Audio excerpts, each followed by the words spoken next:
Dude, I'm laughing because I had my original fucking Watt score written down, and then I've, like, crossed it out and done another one under it. I'm on, like, my 5th version of my fucking score. Oh, it's like Gary Coleman now. It's getting smaller and smaller. Facts are tracks. We're gonna break some vinyl down from the front to the back with facts on tracks.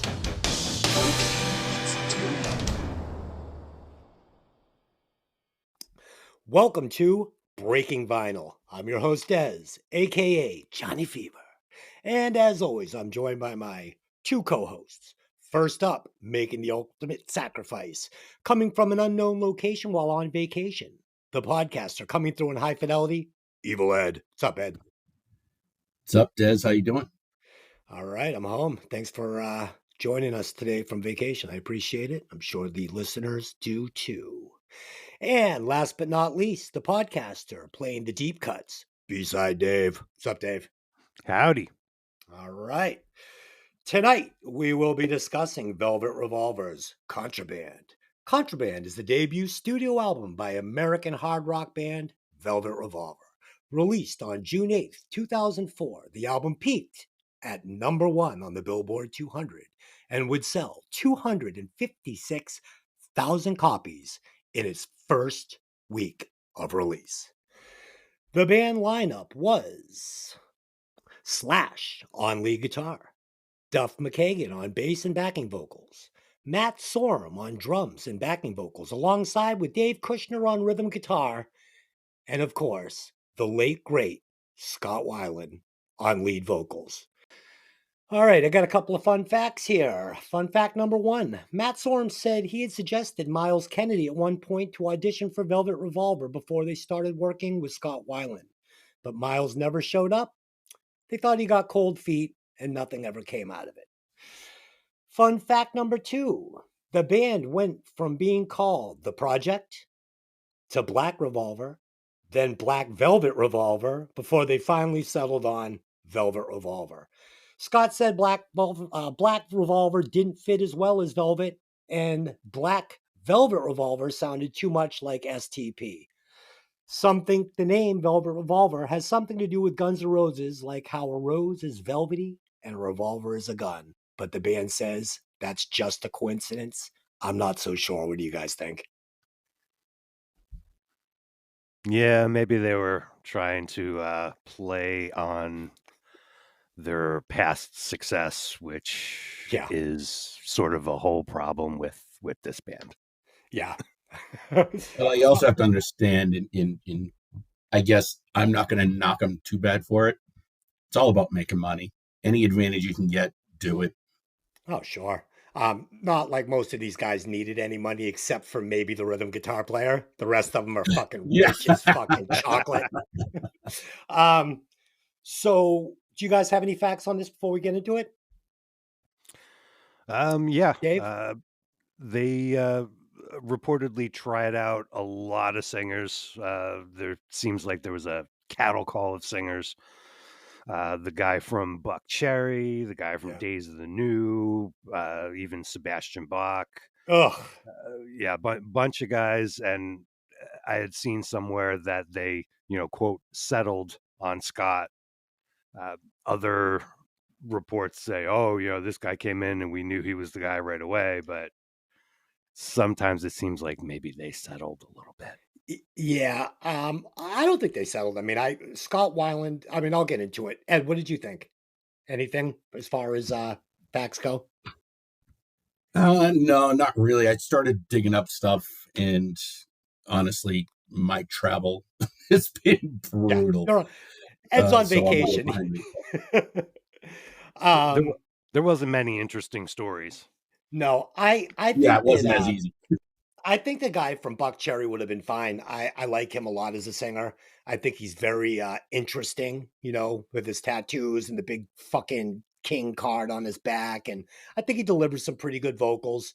Scott Weiland was perfect for this band. I mean, he's so seasoned. God. Scott Weiland. All right, let me get into my opening thoughts. It's all in there. Yeah, the Buck Cherry guy might have been a little too close to Axl. Yes, 100%. Yeah, definitely, definitely. So being a huge fan of Guns N' Roses and STP, and Scott Weiland being one of, if not my favorite frontman of all times, and I'll tell you why. I know you guys are probably like, of all times, like I can hear Ed going, of all times, of all times. Yes, of all times, and this is why. He treads that line that is very rare. He's a guy, and if you watch old STP shows, he can deliver his album perfectly live. Like whatever you listen to on the album, that's what Scott Weiland is going to give you on stage live. He can sing it exactly the way he recorded it, and I respect that. And on top of that, he has moves on stage like nobody. I mean, Scott Weiland is fucking sexy, man. This guy slithers. He's got the Jagger moves. He's got his own moves. He's fucking, this guy is something to look at on stage. And he brought it even more so with Velvet Revolver. I mean, he brought it from something that was already amazing with STP and just like built on top of it. And you see that in these videos. Just so good. So I was very excited for the release of Contraband. We're getting the best parts of Guns N' Roses. We're getting STP. Um, Along with the album, we get some like really great music videos. They cut videos for Dirty Little Thing. Fucking such a great video. They're on a train car. They're cutting in these cartoon animations behind one of Slash's best guitar solos maybe ever. I mean, the guitar solo on Dirty Little Thing is fucking filthy. They did one for Slither, which is again, it's gritty, it's dirty. It's you need a shower after watching this video.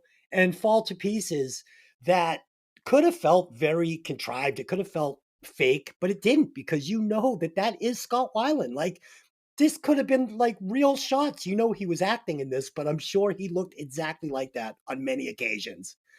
And my favorite song and video from Velvet Revolver of all times, which unfortunately is off their second album, and I did remember it being off this album, which is She Builds a Quick Machine.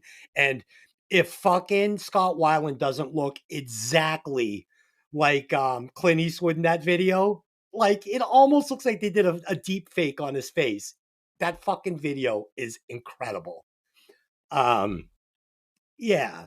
So with that being said, I was excited for this, and yeah, Scott Weiland, he just had that thing, and I was really bummed when he died. It was one of the few times that when a rock star died, it really kind of hit me in the stomach, because I really wanted to hear more Scott Weiland going forward, and maybe more Velvet Revolver going forward, but we'll get into it. So what did you think of this, Dave? Opening thoughts. I heard the album at the time. I didn't own it.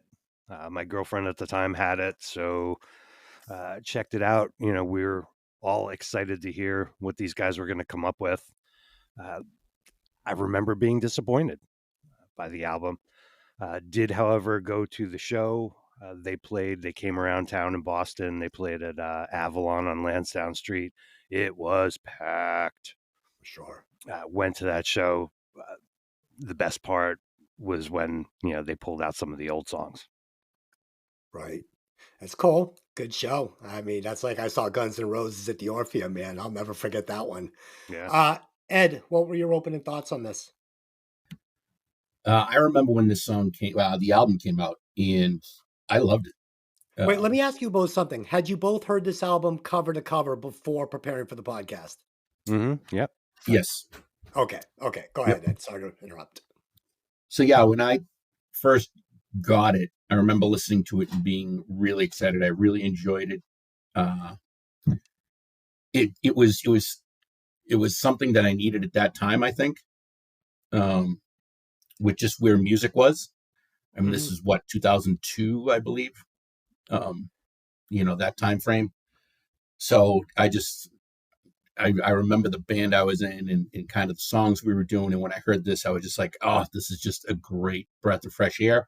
However, listening to it again to prepare for this, I was like, how did I not hear all this originally? Yeah. Yeah. So exactly. That's exactly what I thought, like almost word for word. So let's get into the track breakdown. So the album opens up with Sucker Train Blues. Um, right off the bat, okay, so this is going to go back to like the Nothing Shocking deal. So Duff McKagan was fucking on his game on this album. He was experimenting with different sounds. It was fucking great. It was like old school throwback Duff McKagan. Matt Sorum locked in. This rhythm section is fucking firing on all cylinders on this whole album and on this song, in my opinion. This is the gold standard for a rock album for a drummer and a bass player. I mean, it's as good as it gets. Yeah, you can, there's other examples that are as good, but these guys are bringing it. Scott is delivering like these desperate lyrics, coupled with his signature harmonies that we get from all the STP stuff. Unfortunately, his vocals are very hard to make out in this song, and it's a problem. And this is going to also come back over and over on this album. The vocals are just fucking lost on this album. Yeah, it sucks. I love the chorus on this song. It's really good.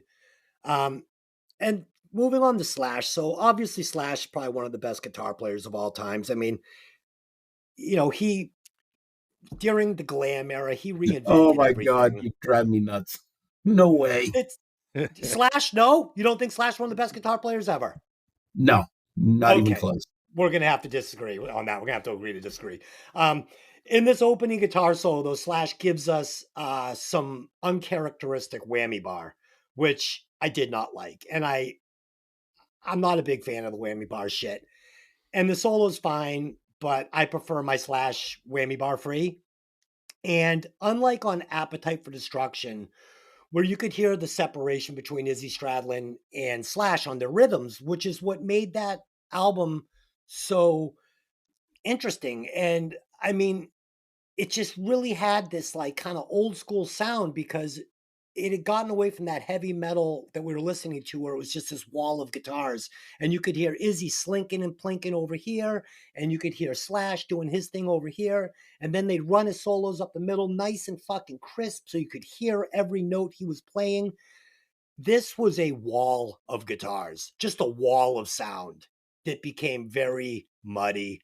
And Slash's accent guitars were not cutting through this wall of guitars. I could not separate what the rhythm guitar player was doing from what Slash was doing. And then you couple that on top of I couldn't understand what fucking Scott Weiland was saying. It was a problem. It was a fucking problem. Dave, what do you think? Well, they had this opening build up. Kind of reminded me of It's So Easy from Guns N' Roses. Yeah. Kicks in, it's rocking, great sounding production overall. It is that wall of sound, but I agree with you about everything is just sort of mashed together. Not a lot of hook in this song, I didn't think. Nope. But I didn't mind the whammy bar solo. It was at least something kind of different from Slash. Right. Yeah, I don't want that from Slash. Did not work for me at all. And he got away from his signature sound on this album, that Les Paul Marshall sound. He just got away from it. It just didn't work. Ed, what did you think of Sucker Train Blues? So a couple things that I want to agree with you on, both of you actually.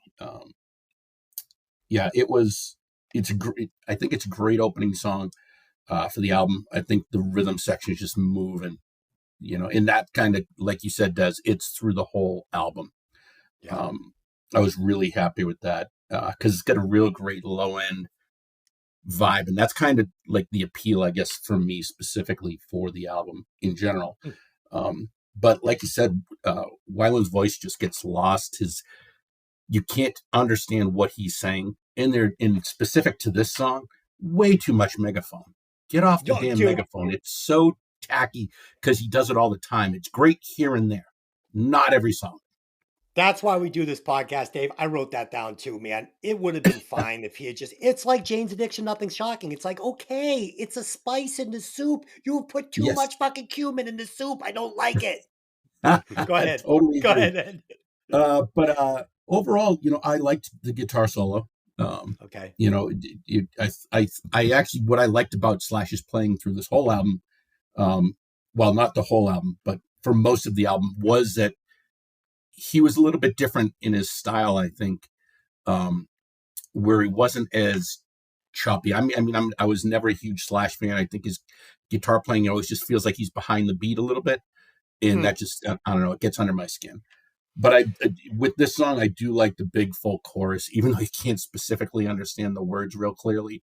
It is a big wall of sound, but I think it's in a good way to get an emotion across, I guess. So, Ed, let me address what I said about Slash being one of the best guitar players of all time, because I think I need to address this. So, I'm a guitar player, as you guys know. I play in the style of like more like Rolling Stones, like these are the these chord solos, not these ripping single note solos, like Hendrix with the double stops. I mean, this is the kind of guitar that I study, 70s guitar playing. That's what I love. It's true to my heart. And these are the guitar players. Like, people think, oh, Jimi Hendrix sucks. He's sloppy. No, Jimi Hendrix, Jeff Beck, these players play guitar that is so advanced you don't even know, because they're playing chords that kids today and even kids in my day just never learned. These, like, for instance, the main chord in the song Start Me Up, you can use that in a guitar solo. Double stops, these are things that people just weren't using, which is Hendrix's signature lick, when you're holding down two strings and tapping on the top one. But when you hear Appetite for Destruction, so I want to just say that Appetite for Destruction, that is what I'm talking about. Slash did something on that album that was so fresh and so new at that time that I have to put him in the conversation. It's a special album. And I also have to give Izzy Stradlin a lot of credit on that, because as soon as Slash got away from Izzy, I don't think he ever captured that magic again. So I agree with you, Ed. There's a lot of guitar players that I would put ahead of Slash, but for some reason, that Appetite album just puts him in my heart and in the conversation. So, Well, absolutely, but it's more the album than his individual playing. That album by itself is just, that needs, like, people need to write books about it, because that album changed a lot. And the only reason we haven't done it yet was because I wanted us to sharpen our teeth on this podcast a little before we pulled out. And so I have to say, man, last week, I wish I could take those words back when I said this might have been one of the greatest of all time. That's like saying a Twinkie is an amazing pastry. Okay. It's good. It's sweet, but it's not the best I ever had. Okay. But Appetite, we'll get there when we get there soon. But yes, that may be something special. Okay. So, Ed, you got anything else on that track? No, I'm good. Okay. All right. The next track is Do It for the Kids. And I really didn't care for the title myself. Not too ass kicking. Dave, what'd you think of the track? It sounded like a riff that was left over that they just sort of reused. Didn't really have imaginative lyrics. Music was just okay for me. Yeah. I agree. Ed, what'd you think of Do It for the Kids? Yeah, I had the same thing as Dave there. I like the riff, and it's got a little bit of a punk vibe. The guitar solo, this is a great example of, I feel like it's just behind the beat, like he was drunk or something when he was playing it, thinking that it was great. But overall, I was like, it just, yeah, it didn't do it for me. Yeah. So on this one, Slash is playing some nice riffs. From what I could hear, they're panned to one side, which he did a lot on this one. And it's so muddy, it's just not cutting through. And I went back and listened to some of Appetite, and I was like, man, you can hear every note that both guitar players are playing at every moment in that album. And I just like, Why are you going to Cinderella's Stepsisters there? You keep referring back to Appetite to Destruction and Which album are we doing this week? Exactly. Oh, I'm sorry.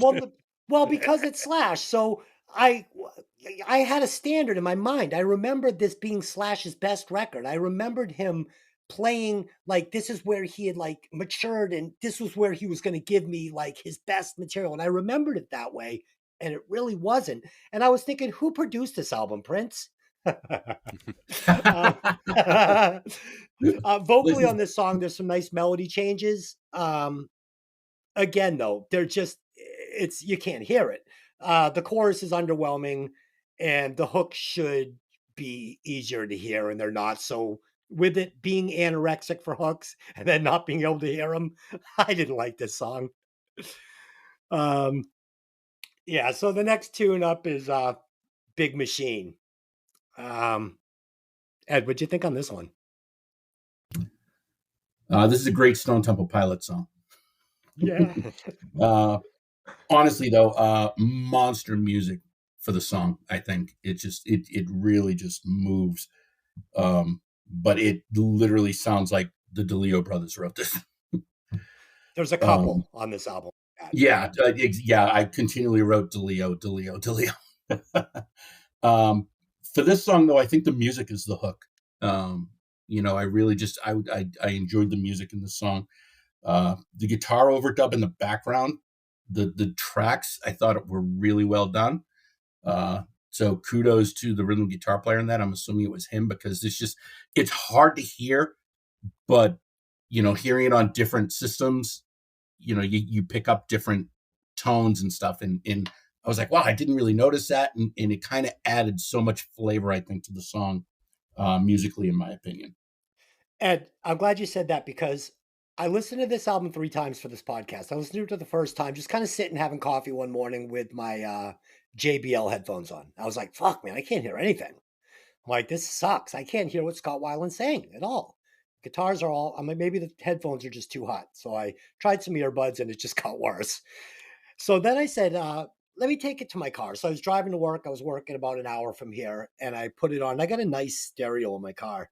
And it doesn't matter where you listen to this album. It's fucking hard to hear. It's hard to listen to. So on Big Machine, this one, Duff, you can hear he's having fun experimenting on this album with different sounds because he gives us this like almost like I don't know, Dave, you play bass. Was this kind of like a distorted bass sound, like you almost put a little distortion on it? Oh yeah, fuzz Okay. bass. A buzz bass. Okay. Yeah. So he's experimenting with sounds. I thought it was really cool. And I thought that Duff was, again, just bringing it on this creatively and the way he was playing. Slash's guitars are finally cutting through on this track a little bit better. I can hear what he's playing. I love the lyrics on this one. Scott delivers a solid vocal, but again, it's not crisp. It's not it's not crisp and it results in the vocal sitting back in the mix. And then you add that fucking bullhorn effect he's using in select parts, and it does not help the vocal delivery. He overused that thing, like we already touched on. But overall, I thought this was one of the better productions on this album. Dave, what'd you think? Yeah, that was cool fuzz bass from Duff. I could hear Axel singing this song Hmm. when you sit down and think about it. Lyrics come off a little whiny to me, as Yeah, far as oh, I'm a star, and blah blah blah. Everybody wants yeah, something from me, and blah blah blah. And okay, yeah. Um, so I've always fancied Scott Weiland as being a very good lyricist. Like I think he writes great words. Like and I was saying to Dave before we started, I kind of wish that I had chosen an STP album for this review. Uh because you have to wonder. I mean, you hear stories about Scott Weiland being very hard to work with in Velvet Revolver. Obviously there was drug abuse going on with him always, but I kind of felt like he sort of mailed it in on this album a little bit with oh yeah, with his vocals and his writing. I thought it just sounded a little bit lazy. It definitely wasn't the same performances we were getting from these great STP albums. But he did write from experience. I mean, these lyrics are dirty, they're filthy, they're full of drug references, and it feels like it's set in fiction. So, as you guys know, that's my favorite kind of writing. So I did enjoy it, but these stories weren't coming through. So I have no fucking idea what he was singing about, to be honest with you. Uh, all right. So next up, we've got what is this one? The Illegal Eye Song. Is that what this is called? don't know what that means. I don't know illegal what that song. means either, Dave, but why don't you go ahead and walk us through it? All right. Yeah, it was an okay riff on this one. I really didn't like the lyrics on it. I thought they were pretty bad.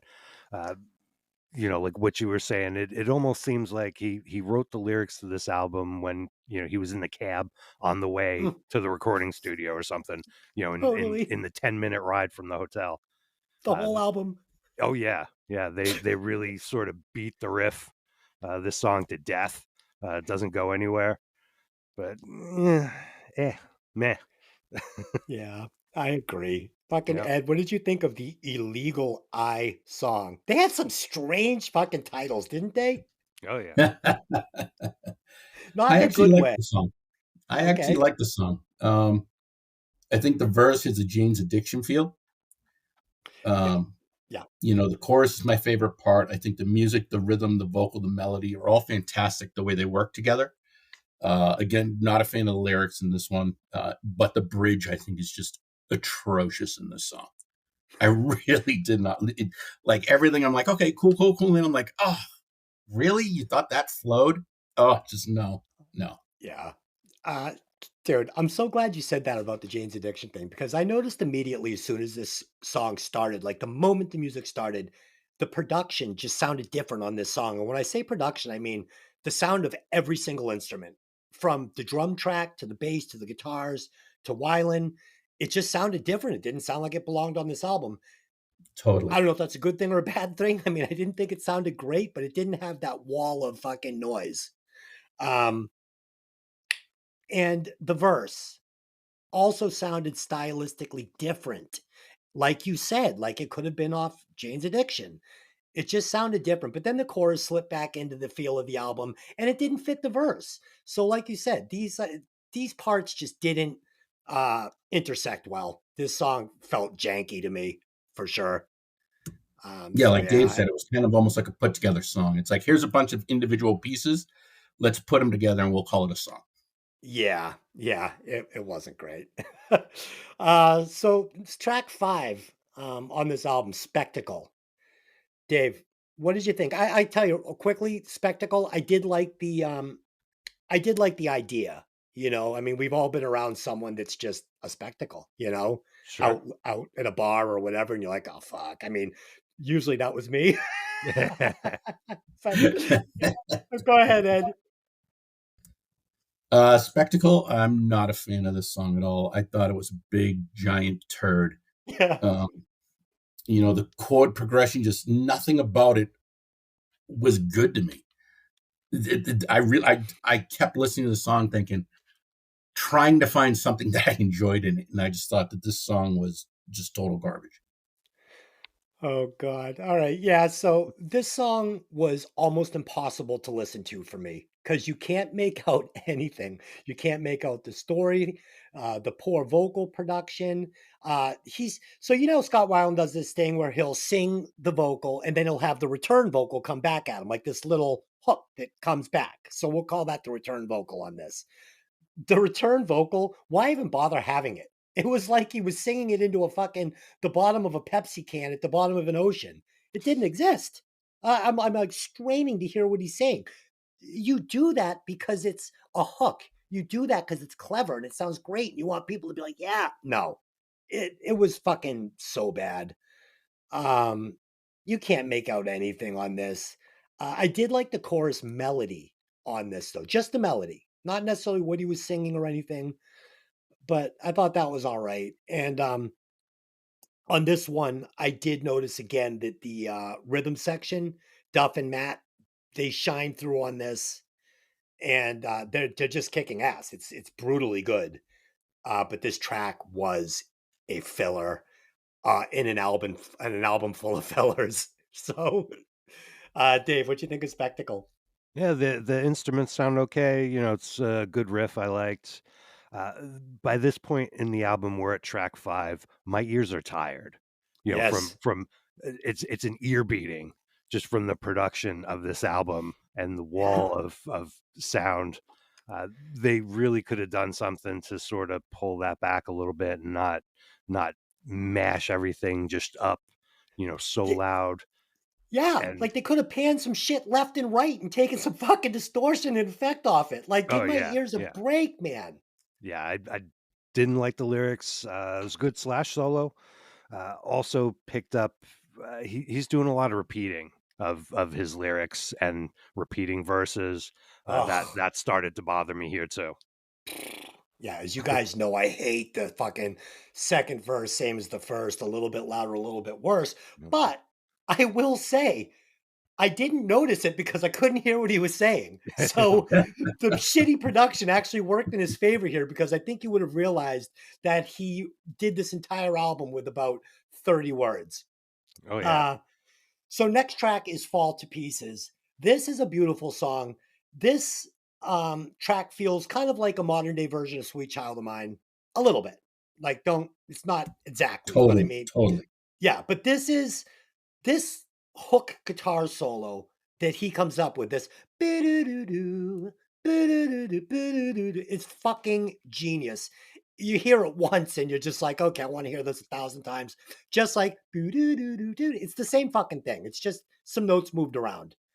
Um, it's Scott Weiland is giving us some really heartfelt, genuine sounding vocals on this. Again, if he sounds okay, it's a great vocal and the words are great. It sounds tired. Does that make sense to you? He sounds sure. tired. Like like he doesn't have any uh energy left to give. Like I don't know how far down he was in his life at this point. It kind of works with the track because of what the subject matter is, Yeah, it's and selling you the song. feel the melancholy, you feel the hurt, you feel the pain. It's all there, but he just feels tired on this. Um, Duff is doing that thing he did on Appetite, not to keep bringing it up. I will, because I have to talk about something great. But he's playing these melodic bass lines that separate him from the rest of the rhythm section. And I love when he does that. And I love this track. Dave, what did you think of Fall to Pieces? Yeah, it was all right. The beginning sounded really a lot like Use Your Illusion albums. Just Yes. the instrumentation. I kept waiting for Axel just to come in out of nowhere. Wah! You know, Yeah. if you put a bunch of Guns N' Roses songs in a blender, you would get this. Yes. Uh, Uh, lyrics, I think I think that Axel would have done this song a disjustice, though. I felt like the kind of laid back vocal that we got from Scott that wasn't over the top with over like inflection in his voice, like where he kind of just is like just telling us a story, almost in his talking voice. It worked for this song where I didn't really want that. It's like yeah, okay, he would have blown it up, but it would have been too much. He would have made it all about him, and I yeah. kind of liked the way everybody knew their place in this song. Right, and Um, I feel like Slash has better solos than the one he played in here. I mean, the lick was cool, mhm. but his main solo he could have done better. It was underwhelming, and I think that that's what separates this from a song like "Sweet Child of Mine," where he gives us some fucking really, Yeah, especially in the fire. extended version of that song, that outro solo. Yep, Woo! yep. That's hot. That's why you put him in a conversation with great guitar players of all times. So, Ed, Fall to Pieces. I'm a big fan of this song. It's definitely the radio, like they put this out to be the radio song. Yeah. Um, it's also the first song that didn't sound like STP, and clearly Slash and Duff had a huge part in that. Yeah. I like the lyrics, the melody are great. The bass line really good, flows through the whole song, fits the song well. And I like the fact that it's a good build and then it's a good downhill momentum as well. So overall, I really enjoyed the song, and it was refreshing after listening to the previous songs to finally have something that I'm like, okay, this isn't an STP album. Right. Dude, a bad STP album. Dude, I'm laughing because I had my original fucking Watt score written down, and then I've like crossed it out and done another one under it, and then I've crossed it out and done another one under it. I'm on like my fifth version of my fucking score, and it's I'm not doing the going in the same right thing. direction. It's not No, going I'm in the right doing the same direction. thing. This thing's already losing weight. It's like fucking Oh, it's like Gary Coleman now. It's getting smaller and smaller. Okay. The next song is track 7, and it's called Headspace. Dave, what'd you think of track 7? Track 7, that's an STP song. Dude, that's the first thing I wrote. This is an STP song. Ed, Oh yeah, STP song? Okay, STP yeah. song. Go, Dave. And what the heck do these lyrics mean? Oh, God. They're strung together, random. I Oh, I like STP okay, but yeah, the lyrics were not good for me on this one. yeah. This song is brutal. Ed? Ed, you're muted. Yeah, sorry, I was having a side conversation. uh, yeah, Headspace, it's, again, another DeLeo song. Cool guitar and bass throughout, though. Um, I like the solo in this. It's a good overall rock song. In just it's I was just so exhausted of, like you said, does the bad STP throughout. Oh, I think it just accented it reinforced the songs that I guess Slash and Duff had more say in. right. Yeah. So again, I mean, I have to say it because I wrote it. The song felt like half an STP song, right? With that opening riff that's like that minor to major, like that quick, like half step up where it's like the Ramones used to do it a lot.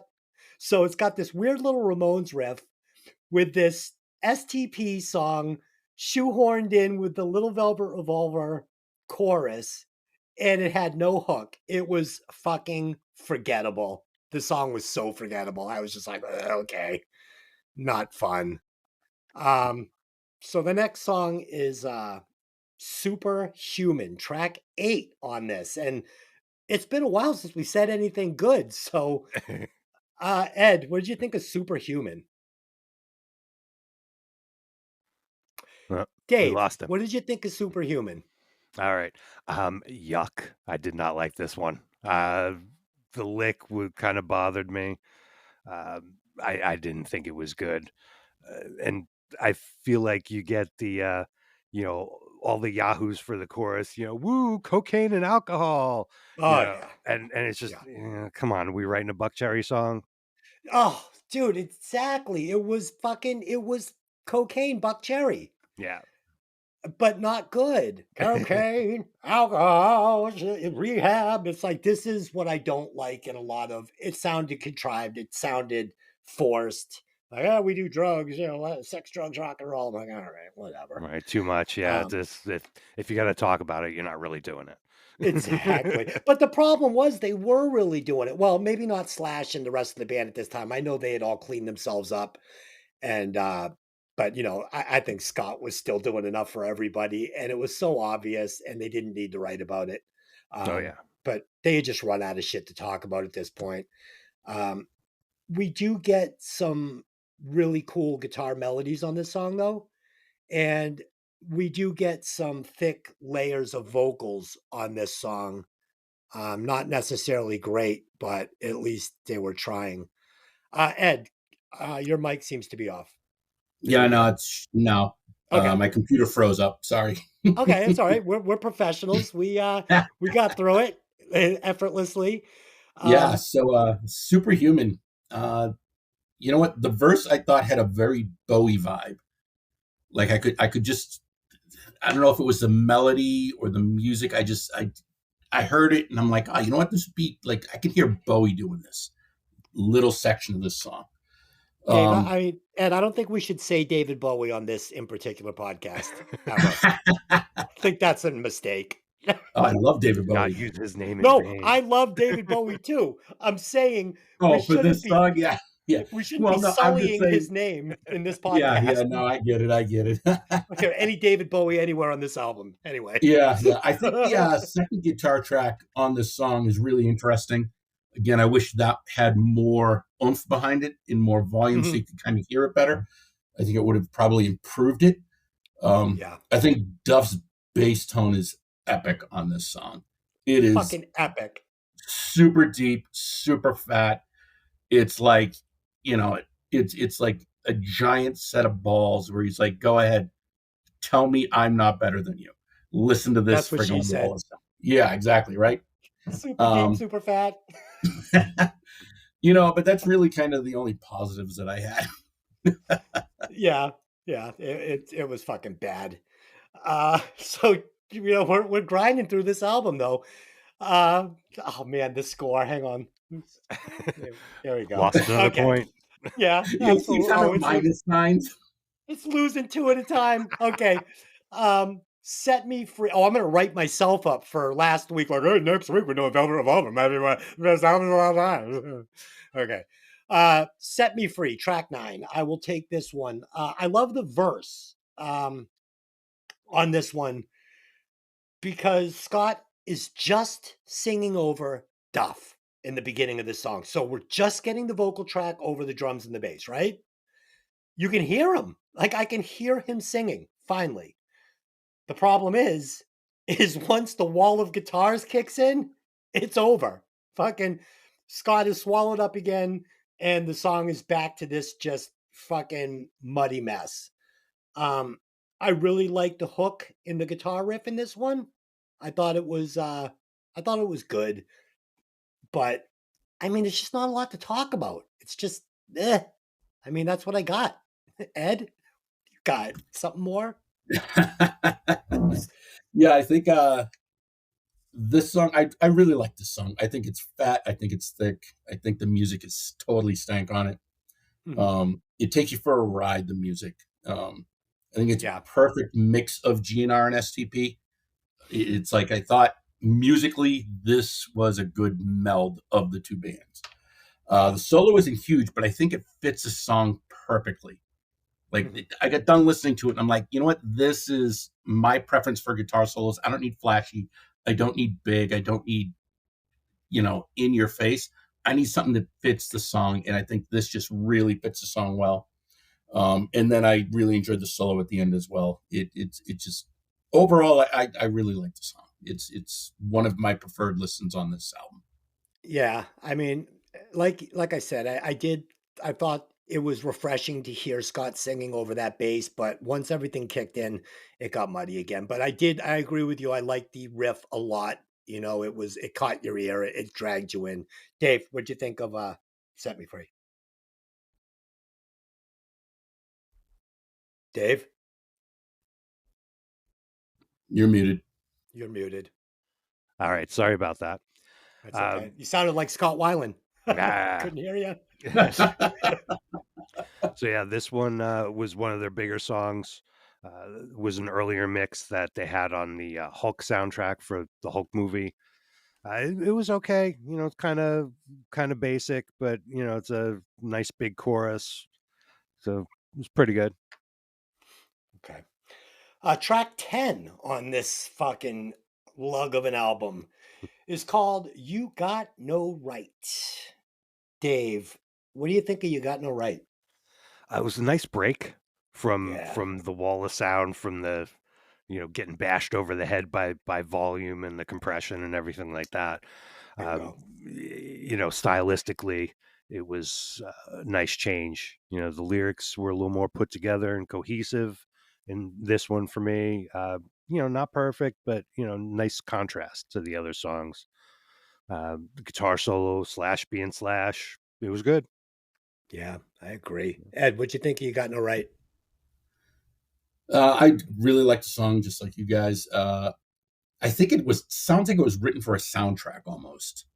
Hmm. Like I literally wrote. I honestly don't know how to describe it because it just I don't know. It sounded.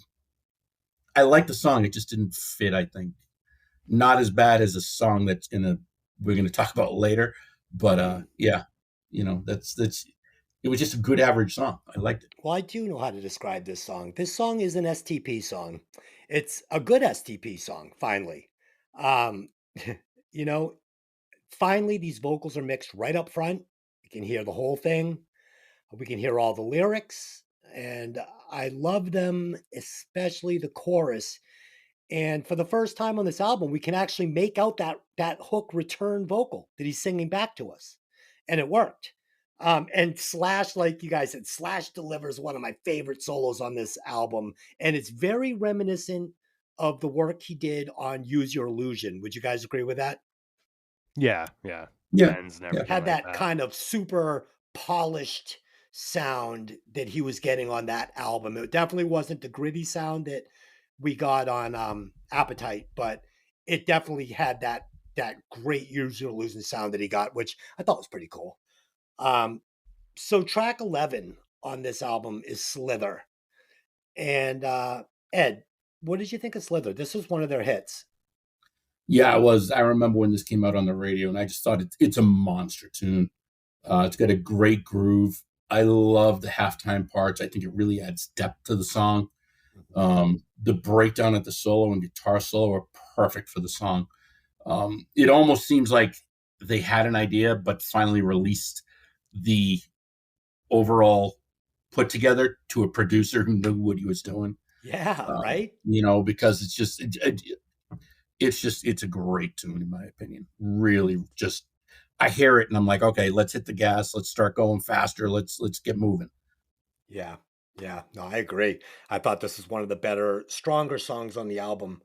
Um, really, really strong guitar riff on this one. Probably one of, if not the best riff on the album. It's this Slash's second best solo on the album, behind one we still have to talk about. But this is a fucking really good guitar solo. And I really love the opening build into the break that kicks into the main riff. So good, so dynamic. This is what I love on an album. Done really well. The production on this track, like you said, Ed, it's super clean. I can make out the vocals. I can hear some of these guitars left and right. I mean, it gets a little thick in the guitar area, but it's not a hard song to listen to. Um, I really enjoyed this one. Dave, what'd you think of Slither? Yeah, that's the big single. It was Mhm. good. It was very well put together. I agree. Good riff, and it was nice. Yeah. So what should have been the last song on the album, but tragically wasn't, is Dirty Little Thing, track 12. Um, so this might be the best guitar solo Slash ever played in his entire career. There are some runs in this guitar solo that just go on and on and on in a good way. Um, just it's fucking awesome. I mean, you listen to this guitar solo, and if you're a guitar player, you can't not listen to this solo and just go, "Oh fuck." The sound is great. The licks are great. The key change is great. Just all of it. It's masterful guitar playing in this vein of music. This is his money shot. The video is fucking amazing for this one. Like I said earlier, you get them playing in the train car. They look so fucking good. They've got this amazing animated fucking cartoon art. When Slash is playing, it's a train going down the neck of the guitar. It's fucking really, really good. If you're listening to this and you haven't seen the music video for Dirty Little Thing, I suggest you go check it out. It's fucking really good. The band's firing on all cylinders in this one. Duff and Matt are fucking bringing this thing home, and the production is allowing Scott to shine on this in particular song. This is the best song on the entire album, in my opinion, from the writing to the execution to the production of it. This is what they should have been shooting for the whole album, but they just didn't reach it. Ed, what did you think of Dirty Little Thing? Yeah, I totally agree with you with um, this should have been the end of the album.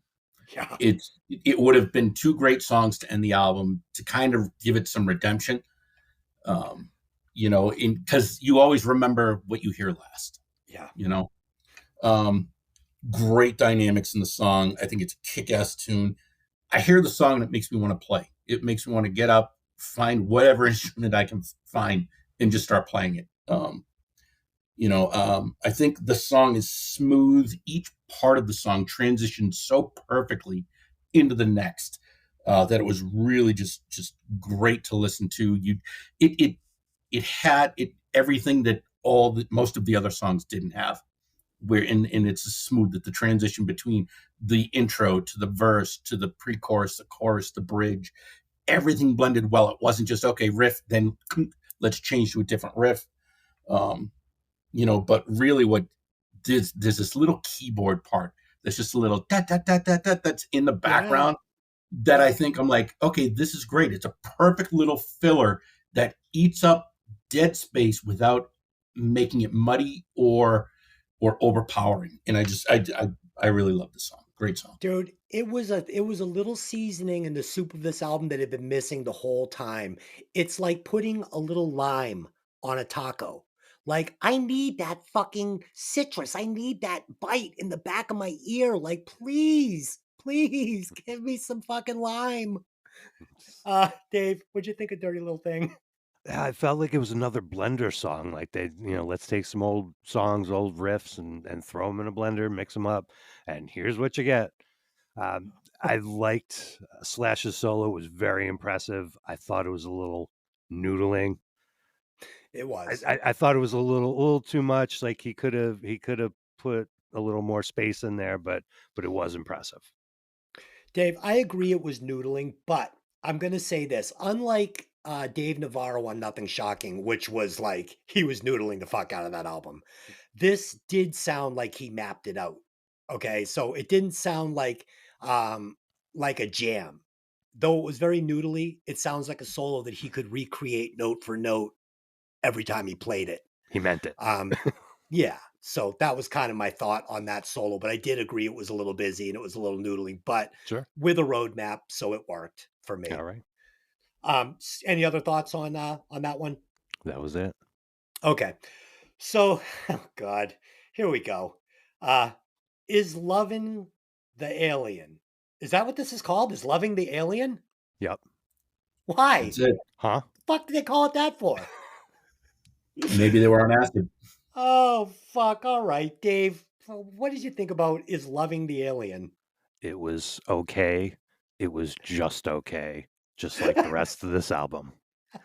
And then he starts singing about aliens. What the Oh fuck? fuck. I don't get it. Okay, I wrote the same thought. In fact, I wrote this song is fine. I wrote this song is fine on a different album.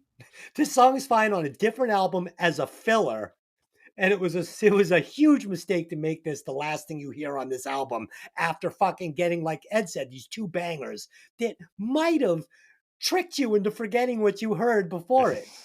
But this is like, oh, wait a second. In case you thought you just heard a great album, here is Loving the Alien, just to remind you of what you've been fucking forced to go through for the last 45 minutes. This should have ended with Dirty Little Thing. They made a fucking huge mistake adding this. And, if it had been like Interstate Love Song or something, like if it had just been a track that was so strong, you're like, dude, we got to put this on here. Fine. But this fucking song sucks. It's like it was fucking, like you said, it felt like Scott Weiland wrote it in a cab on the way over. Like it was fucking terrible. And yeah, fuck this song. Fucking Ed, what'd you think of Loving is an Alien or whatever? I think this is a great song for someone else. Yeah, for It's someone like, else. it sounded like a song written that was for someone else, or someone else wrote a song and they just said, yeah, this will work. Because it just, where the hell were they going with this? It just, here's the whole tone of this album, that's it's heavy, it's meaty, it's dirty, it's everything that isn't this song. This song is clean. It's a decent ballad, completely different than the rest of the album. It doesn't fit at all. It's got a huge 80s vibe. And you know what? It's very Sweet Child of Mine. Yeah. And I want to change what I said. This song doesn't fucking suck. It fucking sucks for this album is what I meant. So absolutely. But not something I need to hear again. It's like, I'm fine. No. I'm fine. Okay, so that's it. We have broken down Contraband for you guys. And now it is time to replace one member of the band. And I will start this one off and tell you who would get the gig.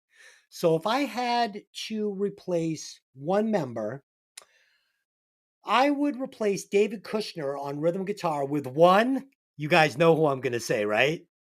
You're gonna One steal my answer. Izzy Stradlin from Guns N' Roses. That's why I would replace him with. Uh, Dave, who would you cut from this band and who would you replace him with? You had the exact same answer then as me. That's Um, fine. but also I'd replace Matt Sorum with Steven Adler and Scott Weiland with Axl Rose. Yep. So then we're talking about Guns N' Roses' Appetite for Destruction. Okay. Yes, thank you. Nice, nice, I love that. nice. That is fucking very clever, Dave. Ed, who would you replace and who would you replace him with? I would replace Scott Weiland, Okay. and there's a band called Tantric. Mm-hmm. Unfortunately, I don't remember the singer's name, and I didn't have time to look it up because I was driving through the middle of nowhere for about 8 hours. But I would put the singer for Tantric in for Scott Weiland. I think he would be great because that first Tantric album, I don't know why, I just absolutely love it. Does anybody on the panel know who the singer of Tantric is without Googling it? Dave, Uh, I just Googled it. don't. So you didn't know. I had no Okay. idea. So none of us know, and Ed loves the band. This guy can't be that great. Okay. So my final thoughts on the album and my final thoughts. All right. Dave, just for shits and giggles for the listeners, because I know they're all on the edge of their seat. What is this vocal monster's name? This guy's name is Hugo Ferreira. Oh, fuck that. I don't want Hugo anywhere. Hello, This guy Hugo. needs a stage name. This guy needs a stage name. Okay, Hugo, get yourself an Izzy name.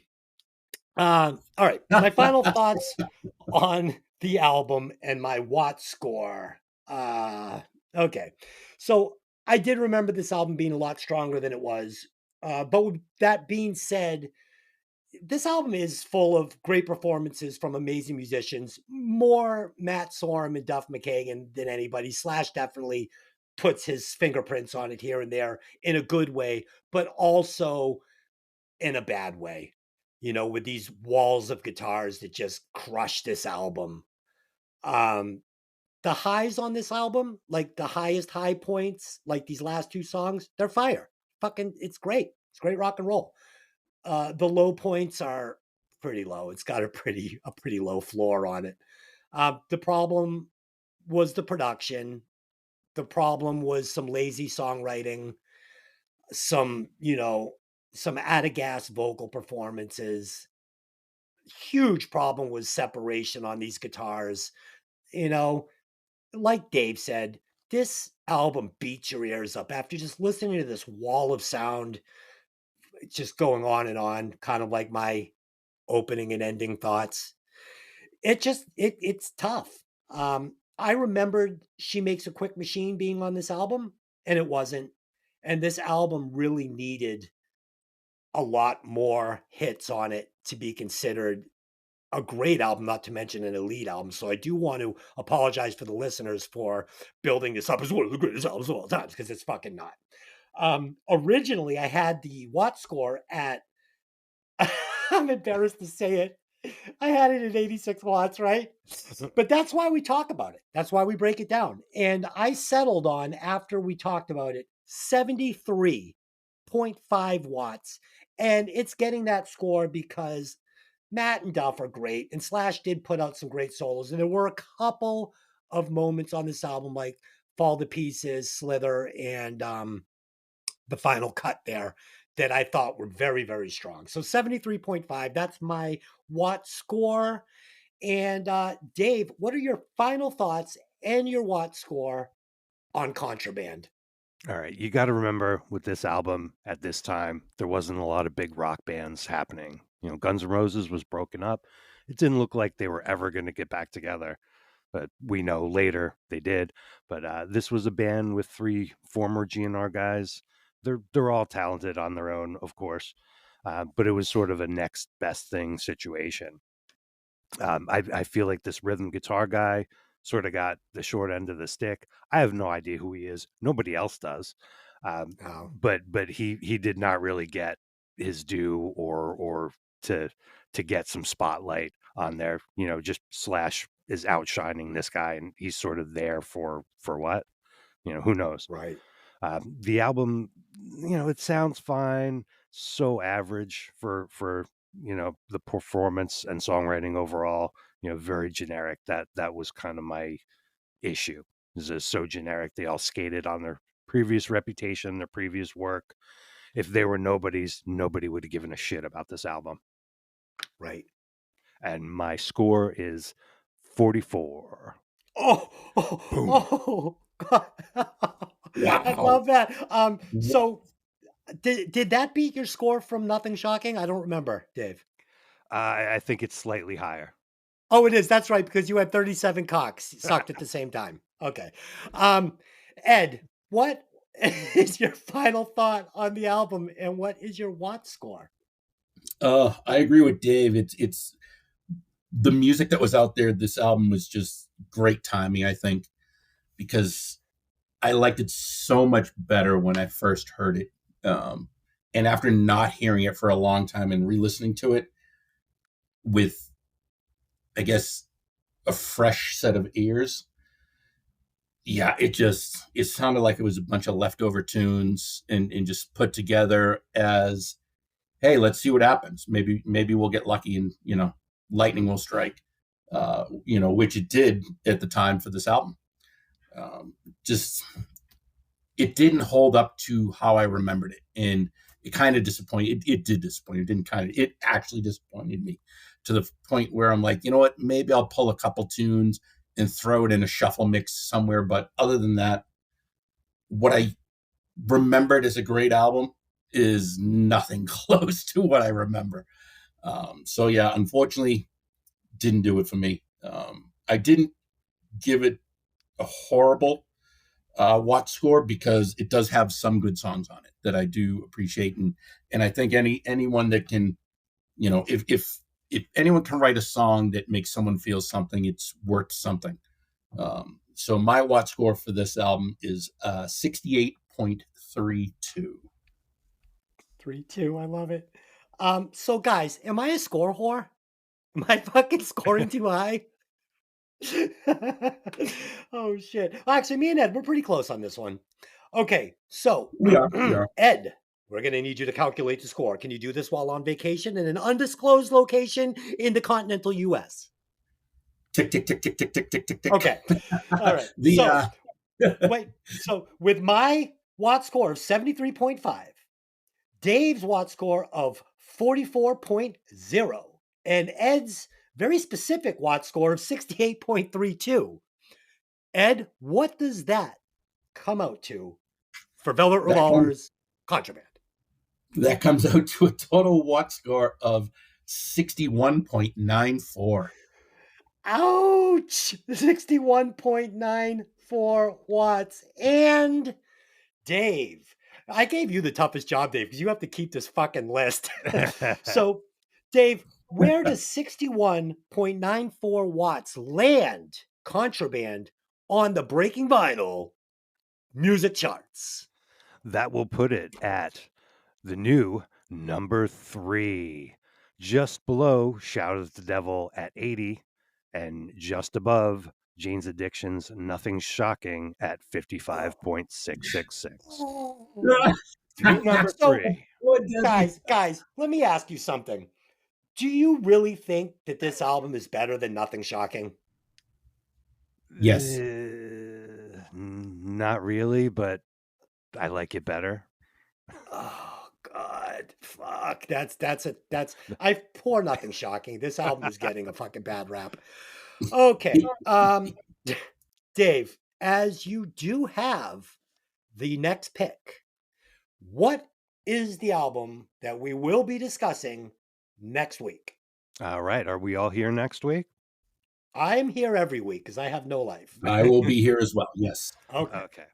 Then why don't we check out this album? We just lost her recently, and it is one of her biggest albums from the heyday with some big hits. And it's Tina Turner, Private Dancer. Oh, yes. I like it. Wow. 1983. I like it. I like it, Dave. You're bringing it. Yeah.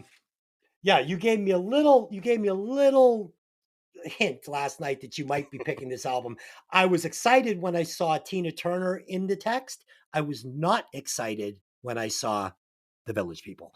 I did now I want to say I did cover YMCA with the Boston Brats. So we actually came on stage dressed like the Village People. Nikki had the big feather headdress, and Mick was the cop, and yeah, so we did it, and it was fun. And I think the Village People are just fine. I just don't know if I want to talk about an entire Village People album, I don't know. It but is Pride Month. it is, and that's fine. And Woo! hey, I love it. Um, but Tina Turner, Private Dancer, great pick, great pick. This is I'm No, looking Congrats. great forward pick. to it. Really great. Yeah, looking forward to returning to this album. Okay, so I would like to thank the listeners for stopping by, listening to the show. I would especially like to thank Joe Giglio and Mike Belafonto. They shared the podcast this week on their respected Facebook pages. I can see that you guys are listening because we are getting a ton of listens in the analytics. Um, you know, we're entertaining you guys at work on a Monday or whatever. You're getting this content for free. All we ask is that you share the podcast, okay? Um, you belong to the group. If there's, 25 of you in the group on Facebook, we should be getting 25 shares every week. I mean, it's free. It takes you 2 seconds. Boom, hit the button, it's shared. Maybe one of your friends that likes the album, maybe somebody likes Tina Turner, they're going to listen to it. Then they're going to join the group. This is how this podcast is going to grow. So I am begging you, please share the podcast. It takes a second. We're now on iTunes as well. If you listen to it on iTunes, give us a 5-star review because that pushes the podcast up the list and makes it easier for people to find. So, yeah, if you have an iPhone, you can listen to it now. So, Ed, can you please tell the listeners where they can find the podcast? You can find the podcast. We'll share the links on all our social media accounts, which are Breaking Vinyl Podcast on both Facebook and Instagram, as well as B Vinyl Pod on Twitter. Awesome. So going forward, if you do share the podcast, I mean, unless it gets out of control and the list is like a fucking telephone book, I am going to be giving listeners a shout out at the end of the podcast, like I did today for Joe Giglio and Mike Belafonto. For giving you a shout out for sharing it. And if you guys want to write in, you can write in any of those spots. And if you have any memories of the album we're doing, a specific song or maybe a memory of the album, go ahead and share it. If it's interesting, I'll read it on the show. I think that'd be fun. Yeah, so that's it. I do have a sister podcast and I push each podcast on each show. So I did talk about Breaking Vinyl last night. It's called Hey, Did You Ever See That Movie? Where me and my two co-hosts break down a different movie each week. We did Creep Show last night, 1982. It was a lot of fun. You can find it anywhere you find this at Hey, Did You Ever See That Movie? So until next week, take those records out of the sleeves and let the music breathe. See you later, boys. All right. I like it. Hey.